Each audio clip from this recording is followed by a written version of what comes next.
బాలాజీ నగర్ కాడికి రమ్మంటే వచ్చినా సార్. నమస్కారం సార్. సచిన్ రమ్మంటే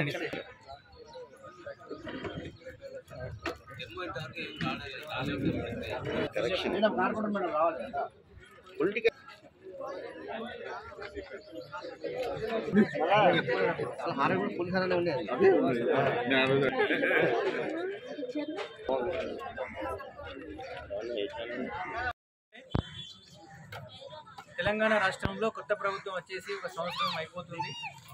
ఆ సంవత్సర కాలంలో సాధించినటువంటి విజయాలు భాగంగా ఇప్పుడు తెలంగాణ ప్రభుత్వం ప్రతిష్టాత్మకంగా కొన్ని కార్యక్రమాలు చేపట్టింది. అందులో వచ్చేసి రైతు భరోసా అనేటువంటిది అతి ముఖ్యమైనటువంటిది ఉన్నది.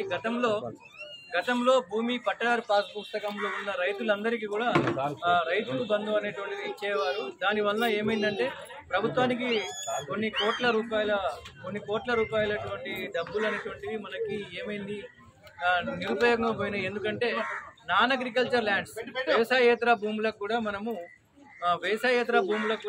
రైతు బంధు ఇవ్వడం జరిగింది. అందుకు గాను రాష్ట్ర ప్రభుత్వానికి అనేక కోట్ల రూపాయలైన దుర్వినియోగం అవుతుందని ఇప్పుడు ప్రభుత్వం ఏం చేసిందంటే రైతు భరోసా అనేటువంటిది ఒక కార్యక్రమాన్ని ఏర్పాటు చేసింది. ఇందులో భాగంగా మన స్థానిక మండల వ్యవసాయాధికారి, అదేవిధంగా అయితే తహసీల్దార్గా నేను, మా మండల సర్వేయర్ కూడా మొత్తం మన ఏన్మాముల గ్రామంలో ఉన్నటువంటి ప్రతి సర్వే నెంబర్ను కూడా మనం సర్వే చేయడం జరిగింది. సర్వే నెంబర్లు అన్నింటినీ సర్వే చేసి ఏన్మాముల గ్రామంలో ఉన్నటువంటి అన్ని రకాలైనటువంటి వ్యవసాయేతర భూములను గుర్తించడం. ఉదాహరణకు మన ఏన్మాములలో కాటన్ జిన్నింగ్ మిల్స్ ఉన్నవి, ఇండస్ట్రీస్ ఉన్నవి. అవన్నీ కూడా గతంలో మనకు రైతు భరోసా తీసుకోవడం జరిగింది. అవన్నీ మేము సర్వే చేయగా దాదాపుగా మొత్తం మనకు 534 నిర్వహించినటువంటి సర్వే ఉన్నది.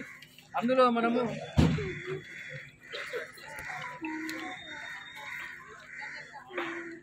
231 సర్వే సబ్ డివిజన్స్ను మనం ఐడెంటిఫై చేయడం జరిగింది. గతంలో ఈ 231 సర్వే సబ్ డివిజన్ కూడా ప్రభుత్వం రైతు భరోసా వేయడం జరిగినది. మొత్తం ఎక్స్టెంట్ వచ్చేసి 97 ఎకరాల 97 ఎకరాల 31 వ్యవసాయేతర భూములను మనం ఐడెంటిఫై చేయడం జరిగింది. అంటే గతంలో 97 ఎకరాల 31 గుంటల భూమికి ఇక్కడ మనం రైతు బంధును పొందినారు. ఈరోజు ఈ రైతు భరోసా కార్యక్రమంలో చేసినటువంటి విచారణలో భాగంగా 97 ఎకరాల 31 గుంట రైతు బంధు అవసరం లేదు, రైతు భరోసా అవసరం లేదన్నటువంటి చేసినాం. ఆ లిస్టు కూడా ఇప్పుడు మా చేతిలో ఉన్నది. దీన్ని మేము ఏంటిదంటే ఇక్కడ గ్రామ సభలో ఇక్కడ మేము అంటించడం జరుగుతుంది. మీరు ఇందులో కనుక ఏమైనా ఆబ్జెక్షన్స్ ఉంటే, అంటే వ్యవసాయ భూమిని కూడా మీరు వ్యవసాయేతర భూమిగా పెట్టింది సార్, దాన్ని మీకు తొలగించాలని ఒక అప్లికేషన్ రాసి serial number, survey number, sub division రాసి మాకు ఇచ్చినచో మేము వెంటనే దానికి విచారణ చేసి దానికి మళ్ళీ రైతు భరోసా అంటే రైతు బంధు వచ్చే విధంగా మేము చర్యలు తీసుకుంటాము. రైతులు ఎవరు కూడా ఈ రైతు భరోసా స్కీమ్ మీద అపోహలు కానీ అపనమ్మకాలు కానీ పెట్టుకోవాల్సిన అవసరం లేదు. ఎందుకంటే ప్రభుత్వ ముఖ్య ఉద్దేశం ఏంటిదంటే ఎవరైతే రైతులు ఉన్నారో వ్యవసాయం చేసుకుంటున్న రైతుకు మాత్రమే రైతు భరోసా రావాలి. అంతే తప్ప చెట్లకు, పుట్టలకు, గుట్టలకు వ్యవసాయం చేసుకున్నటువంటి ఇండస్ట్రీస్కు రైతు భరోసా రావద్దు అనేటువంటి ఉద్దేశంతో చేసినటువంటి సర్వే. కాబట్టి దయచేసి అందరూ గమనించగలరు. ఇది మేము నోటింగ్ బోర్డులో పెడతాం. ఒక 10 కాపీలు తీసి అదేవిధంగా లోకల్ కార్పొరేటర్ గారి దగ్గర ఉంటుంది, అగ్రికల్చర్ ఆఫీసర్ దగ్గర ఉంటుంది, మా ఎంఆర్ ఆఫీస్లో కూడా ఉంటుంది. దీనికి కూడా మేము చదివి వినిపిస్తాం. అదేవిధంగా తెలంగాణ ప్రభుత్వం చేసినటువంటి ఇంకోటి ఏంటంటే దాదాపుగా ఒక 7-8 సంవత్సరాల నుంచి మనకు రేషన్ కార్డులు అనేటువంటివి లేవు. మనందరికీ తెలిసిన విషయమే. రేషన్ కార్డుల కొరకు చాలామంది తహసీల్దార్ కార్యాలయాల చుట్టూ, ఆర్డీఓ కార్యాలయం చుట్టూ, గ్రీవెన్స్ సెల్లో కూడా పిటిషన్ పెట్టుకోవడం జరిగింది. చాలామంది కూడా సీఎం ఆఫీస్కి వెళ్ళి కూడా సీఎం గారికి కూడా మాకు రేషన్ కార్డు లేదు, రేషన్ కార్డు లేవడం వల్ల తీవ్రమైనటువంటి ఇబ్బందులకు గురవుతున్నామని పెట్టుకోవడం జరిగినది. దాదాపుగా ఒక 7-8 ఏళ్ళ నుంచి రేషన్ కార్డులు అనేటువంటి లేవు. ఆ రేషన్ కార్డులు అనేటువంటి దానికి కూడా శ్రీకారం చుట్టి ఈరోజు అర్హులైనటువంటి రేషన్ కార్డుల జాబితా అనేటువంటిది మేము తీసుకురావడం జరిగినది. ఈ రేషన్ కార్డు జాబితా అనేటువంటిది 5-6 ఏళ్ల నుంచి మనము అప్లికేషన్ పెట్టుకుంటున్నటువంటి జాబితా ఒకటి. ఇంకొకటి ఏంటంటే రీసెంట్లీగా మనకు ప్రజాపాలన అనేటువంటిది ఒకటి కార్యక్రమం ఏర్పాటు చేయడం జరిగింది. ఆ ప్రజాపాలన కార్యక్రమంలో ఎవరైతే అప్లికేషన్ పెట్టుకున్నారో ఆ అప్లికేషన్ పెట్టుకున్న దాంట్లో నుంచి కూడా అదేవిధంగా ఒక కుటుంబంలో కూతురు కానీ బాబు పాప పుట్టి వాళ్ళ పేరు యాడ్ కాలేదు అన్నటువంటి లిస్టు, ఈ 3 లిస్ట్ అనేటువంటిది మనకు హైదరాబాద్లోని కమిషనర్ సివిల్ సప్లైస్ డిపార్ట్మెంట్ నుంచి వారు జనరేట్ చేసినటువంటి లిస్టు. ఇందులో కూడా 251 మంది ఈ ఏనుమాముల గ్రామస్తులకు 251 మంది కొత్త రేషన్ కార్డులు మంజూరు చేయడం జరిగింది. ఆ కొత్త రేషన్ కార్డుల లిస్టు కూడా మేము ఇక్కడ ఈ సభా ప్రాంగణంలో మేము పెడతాము. అదేవిధంగా దీనికి సంబంధించినటువంటి ప్రతులు కూడా ఒకటి మన అపోహలు సృష్టిస్తే నమ్మకండి, ఇది నిరంతర ప్రక్రియ. రేషన్ కార్డుల ప్రక్రియ అనేటువంటిది నిరంతర ప్రక్రియ. కొంతమంది కావాల్సుకొని ఏంటిదంటే రేషన్ కార్డుల ఏరివేత జరుగుతుంది, రేషన్ కార్డులు తీసివేస్తారనేటువంటిది ప్రచారం చేస్తున్నారు. అలాంటిది ఏం లేదు.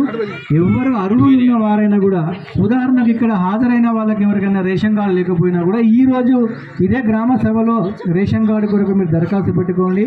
అదేవిధంగా మెంబర్ యాడింగ్ అంటే ఒక కుటుంబంలో ఒక పేరును యాడ్ చేయాలి, మా పేరు రాలేదంటే కూడా అప్లికేషన్ ఇక్కడ ఇవ్వచ్చు. ఈ గ్రామ సభ అయిపోయిన తర్వాత కూడా మీరు నేరుగా మా తహసీల్దార్ గారి కార్యాలయానికి వచ్చైనా ఇవ్వచ్చు, మున్సిపల్ కార్యాలయానికైనా ఇవ్వచ్చు. మీరు ఏ విధమైనటువంటి ఆందోళన చెందవద్దు. ఇది నిరంతరమైనటువంటి ప్రక్రియ అందరికీ సభాముఖంగా తెలియజేస్తున్నాము. అదేవిధంగా ఇందిరమ్మ ఇండ్లకు సంబంధించినటువంటి ముఖ్యమైనటువంటి అదేంటంటే మనకు ఇప్పుడు కులగణన సర్వే జరిగింది.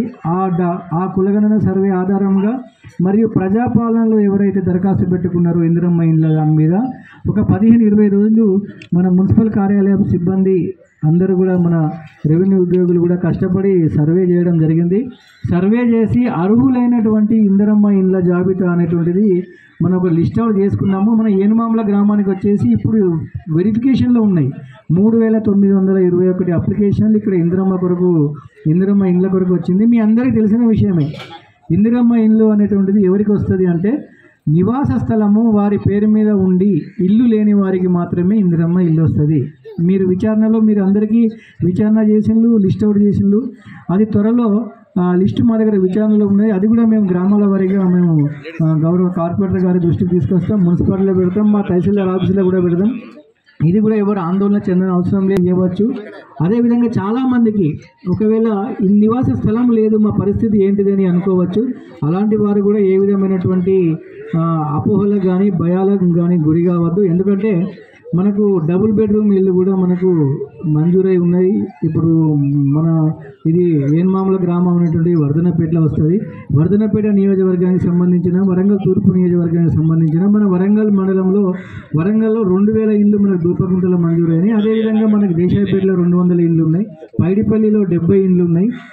ఎవరైనా జెన్యూన్గా పూర్ వాళ్ళు ఉన్నారు, చాలా నిరుపేదలు ఉన్నారు అంటే ఎలాంటి నివాస స్థలం లేని వారికి కూడా ప్రభుత్వము డబుల్ బెడ్రూమ్ ఇల్లు అనేటువంటిది మంజూరు చేయడం జరుగుతుంది. కాబట్టి దయచేసి ప్రజలందరూ ఇంత పెద్ద సంఖ్యలో హాజరై